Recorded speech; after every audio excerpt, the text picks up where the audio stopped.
All right, everyone. Today in this video, I'm going to go over some of the basics as well as an introduction into grading and drainage for how we calculate slope.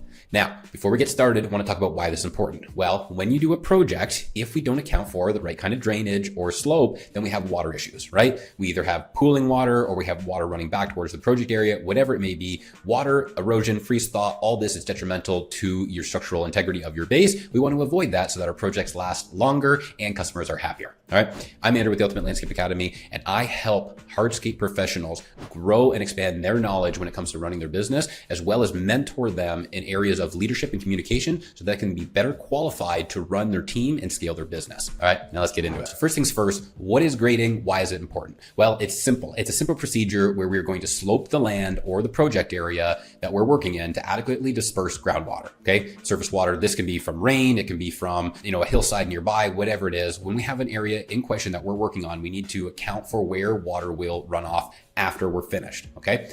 Proper drainage ensures that we have the water going where we want it. We don't get anything pooling on the project, obviously over time wearing down the structural integrity and then causing a failure. All right.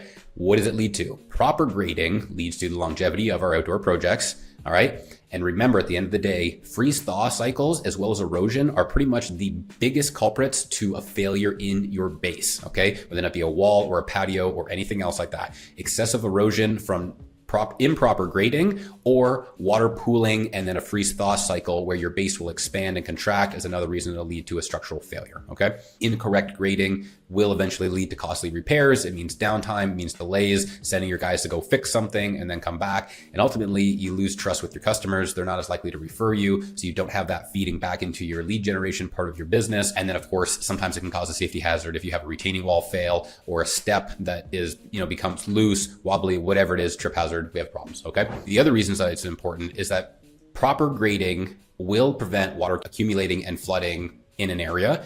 It's going to protect the structural integrity of the patios, walkways, and driveways. But the bigger thing that you have to take into consideration is that when you're doing projects, you're not just responsible for what you're doing, but you're also responsible for any structures you're up against, such as the foundation of a home, a shed, whatever it may be, an existing retaining wall that's been put in by somebody else. You have to account for proper grading in your work, not only to protect its base and its foundation, but existing foundations, okay? Especially near homes, around a pool, retaining walls, like I said, okay? It ensures efficient drainage. When you grade properly, we're ensuring that we have sufficient drainage, and it's going to minimize the chances of ice accumulating, especially in colder climates, leading to a slip and fall hazard. Okay. Normally, if I was with anyone here, I'd say, what questions do you have? So if you have any questions, go ahead and drop them in the comments below, or feel free to send me a message. I want to get into talking about some of the minimal slope requirements. All right. Take into account that minimum is the bare minimum. You can always do better in some applications. I'm going to talk a little bit about those here in a minute. So first of all, a 1% slope, which is approximately 1 64ths of an inch per foot, or to be exact, 1 centimeter over a meter. All right. This is the absolute minimum for water runoff. But here's the problem with this. At 1%, gravity does not work as far as actually getting water to move. If you have a 1% slope on a patio and it rains, the water will sit on it to a degree. When enough water builds up that the surface tension breaks, you will then get a slow flow in that 1% direction. But if you get a light rain or a little bit of runoff from nearby, that will just sit. Okay. So yes, this is the absolute minimum, but as far as I'm concerned, you should not be using it in any landscape application unless an architect drawing has already spec'd it out and then has accounted for it some other way. Okay. 2% slope is what I consider standard and what most people consider the industry standard in a hardscape application, right? This is for hard surface installations, for walkways, for patios, for pool decks, other things like that, right? These are hard surfaces, meaning we don't get any drainage down through the product. Most people cannot detect a 2% slope. When we talk about a 2% slope, we're talking about 2 centimeters over a meter, right? Or about a 1/4 inch per foot. So just to take that into consideration, a 1/4 inch, not very high, over 12 inches, right? Or 2 centimeters, which is, just still under an inch, over 3 feet. But most people will not be able to detect this. And this is something that you should convey to homeowners when you are discussing drainage. It is important during the initial consultation to talk to them about water runoff. This sets you above other contractors who do not talk about this, and making sure that they understand that this is in the back of your mind will go a long ways for them trusting you, which is one of the things they need to do before they hire you. Okay, so conveying to them that most people do not detect a 2% slope. It is so minor that it's hard to see, but it is what's required for proper runoff. At a 2% slope, gravity does pull the water down. It will help break surface tension and you will get proper runoff. Okay. As you go, the steeper the slope, the better water flows away, reducing the chance of standing water. But please be careful when you start getting into 3, 4, 5% slopes, especially if it's along the foundation of a house or some other structure where you can really see the slope starting to go. It will start to appear further off and it can affect the visual aesthetics as well as some of the function of the area. If a client is trying to put a table or something like that on it, you end up sitting on a bit of an angle. Okay, keep that in mind. Now, we're going to talk about calculating slope, okay? What is slope? Well, slope is how much of a percent is the patio, walkway, whatever, moving from one side to the other, okay? It is the vertical height difference, your total fall or gain in elevation, divided by the horizontal distance or the run, okay? So let's take, for example, real quick, a patio, because it's easier to understand this when we put it to an example. For a patio that is 20 feet wide, all right, that's 240 inches. If we know we need to do a 4.8 inch slope or 4.8 height difference from one side of the patio to the other, we calculate our slope, which is 4.8 inches or our vertical height difference, divided by our horizontal run, 240 inches, and we multiply that by 100 to get our percentage. That's 2%. Okay. Now, this is not the scenario you will normally have. It will be the other way around. Given a patio that's 20 feet wide, how do we actually calculate the slope from one side to the other? All right, I'm going to reverse this for a minute. So in this case, we're going to take our 240 inches, which is our 20 feet times 12 inches. And then we're going to multiply that by the 2% slope, 0.02, and that gives us 4.8 inches. Okay. This is telling us that on a given patio that's 20 feet wide, if we want a 2% slope from one side to the other, we need to start at whatever ground level we are and have 4.8 inches of fall to the other side of the patio. Okay. In the next slide, I'm going to show this again in a little bit more of a diagram that might make a little bit more sense. If this was confusing for you, don't worry. It will make more sense as you start to use it in projects. All right. Lastly, I want to mention that you need to adjust the slope based on the project requirements to meet certain standards. Okay. You can't always do a 2% slope. If one side of the house or a foundation has different elevation changes that you are locked to, sometimes you have to do a split slope where we have maybe 1.5% one way, 1.5% the other way, and pool the water down to necessarily like a corner or something and get rid of it. In applications where we cannot meet these minimum requirements, then we have to regrade to a drain and then install a sub drain out to some sort of catch basin, French drain system, whatever it may be installed in the lawn or further down a hillside if the project allows for it. Let's get into the actual example so you guys can see it a little bit better here. And I'm actually going to go ahead and get my pen for this one because it'll be a little bit easier for me to write some stuff down. All right. So in this practical example, we have the house. And this is the foundation wall of the house, okay? Just so you know, this is a bird's eye view. We're looking down from the top, all right? This patio that we're proposing here is a 10-foot by 20-foot patio, all right? You get my pen here.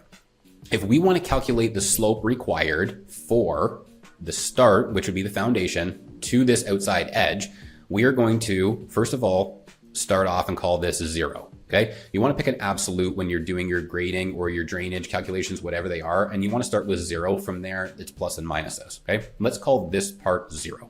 Now we need to add a 2% slope away from the foundation. And we need to then figure out what grade this is going to be at. Okay. In this case, we're going to take our 10 feet. We're going to multiply that by the 12 inches so that we have this all in inches so that we know we get 120. Okay. It's 120 inches. We're now going to multiply that by our slope, which is 2%, which is 0.02. Okay. Grab my calculator. 120 times 0.02 is 2.4 inches. Okay. So we know that if this is 0 up here at the house, then we need to have this land 2.4 inches lower in order to have our proper 2% slope here. Okay. Now, occasionally, and this happens actually more than just occasionally, you will get a difference in grading along the house. For example, let me draw a quick house here for you. And let's say that the foundation is sloped. The existing landscape is higher on one side than the other. In this case, let's say this corner is -2. Okay. We now have a slope heading this way of less than 2%, or actually let's do the calculation real quick so we know it. Sorry, I believe it's actually going to be, let's go ahead. We've got 20 feet in this case. So we've got 20 feet multiplied by 12 inches. All right, that's 240. And we know that we have a 2% fall. So what we're going to do is we're going to take 2, which is our total height, divide it by our total run. So it'd be 2 divided by 240. We're going to multiply this now by 100 to get our percentage. So multiply it by 100. And we get 0.83. Okay. Let's just call it 0.8. So we now know that we have a 0.8% slope heading from the right side of the project to the left side of the project. We want to make sure that that slope continues on this outer line along here, because if not, then we will have an issue down here with our total percentage being less than 2%, right? We want to keep everything exactly the same. This is also going to have to be a 0.8% slope, which again, we know is under 1%. It's not going to contribute at all to any kind of water movement. But in order to get our 2% down this side to match, we know it's a 2.4 inch, which means this is going to end up being negative 4.4 from our initial area up here, which is our common ground that we started at. All right. So this shows you how we calculate our 2% slope away from this project area, but it also shows you how we calculate it when we have a double break. In this case, we have a 0.8% slope heading this way and a 2% slope coming away from the house. This would ensure that we have no issues with water running back to the foundation of this property. Now, again, any questions after that, please make a comment down below or send me a message. If it's not clear enough for you, we can run through some additional examples. Now, specifications. I talked a little bit about the 2% already. When we're talking about walkways and patios, we want 2% slope. That's what we're aiming for so that it gets water away, but visually things are still close enough to level that when we put a table and chairs out, it's not awkward. When you walk on it, you don't feel like you're on an angle. 2% is what we want near homes or structures, okay? Now, when we get into driveways, depending on, again, your grading and everything else, you want a little bit higher slope if possible, because you want that water to run away quicker. You don't want there to be water that people stand in or ice that forms, if you're in that kind of climate, anywhere near their walking space. So especially near the entrance to a garage or a side door or something like that, if you can get a little bit more of a slope, like up to a 3 or a 4% when possible, it'll help with any surface tension or standing water and remove that a little bit quicker, especially over time. If you're doing a paver driveway, occasionally channelized rutting does happen. Channelized rutting, for those who don't understand, it's when you end up with long grooves in the pavers from where people have driven in and out every single time. There is a method to prevent that in your base installation, but that's for another video. So again, if that occurs, having a slightly higher slope, meaning water moves away faster, is less likely chance of water sitting in any of those channels, okay? Lastly, when possible, and only when possible, if you are doing a retaining wall or lawn grading around, say, like a pool, anything like that, even the foundation of a house, if you can increase your slope up to 5%, which in this case would be 6 inches for every 10 feet of distance traveled, when you can increase up to 5%, you are getting water away quickly. We don't want excessive rains or snow melt or anything like that to build up the water, groundwater, and then leak back into a pool, because it's a nightmare for clients in the spring to clean everything out. Again, foundations, we want water away from there as quickly as we can. So a bit of a quicker slope at the beginning and then trailing down to maybe a 3%, even a 2% later on is sufficient, knowing that water will also percolate down into the subsoil as it drains. All right.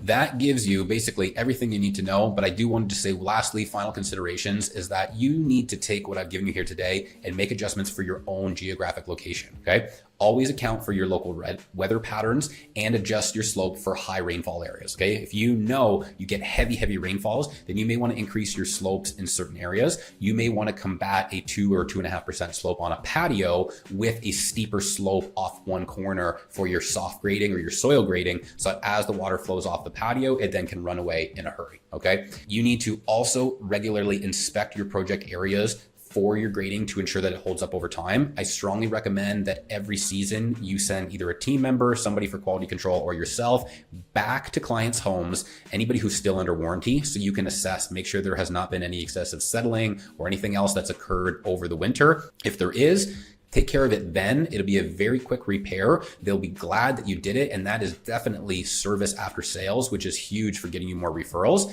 Make sure though that you educate your clients as well, because once that warranty period's up, you won't be going back anymore to look at it. They should be keeping an eye on it year after year. If they notice settling near a foundation, a retaining wall, whatever it is, it's best to give you a call right away so that you can solve the problem before it affects the structural integrity of the foundation of the home, maybe water in the basement or behind a retaining wall where a freeze thaw can then heave the wall out, and now they're into retaining wall repairs as well. Make sense? All right.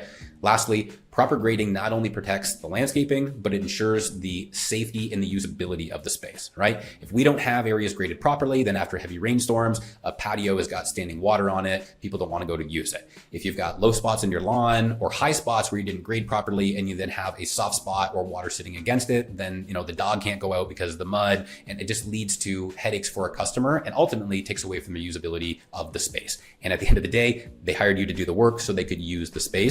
This again is another way to totally tank the chance of referrals. If you have any questions at all about grading, calculating slope, or anything like that, comment it down below or send me a message. This is definitely something that you need to become comfortable with as you start to take on larger scale projects, getting into multiple levels, getting into retaining walls, and dealing with sloping. Again, multiple breaking slopes, very important because water, again, will be the absolute most likely reason for projects to fail. So get clear on this, be certain of your numbers and your slope and how you calculate that, and you'll have projects that last a long, long time.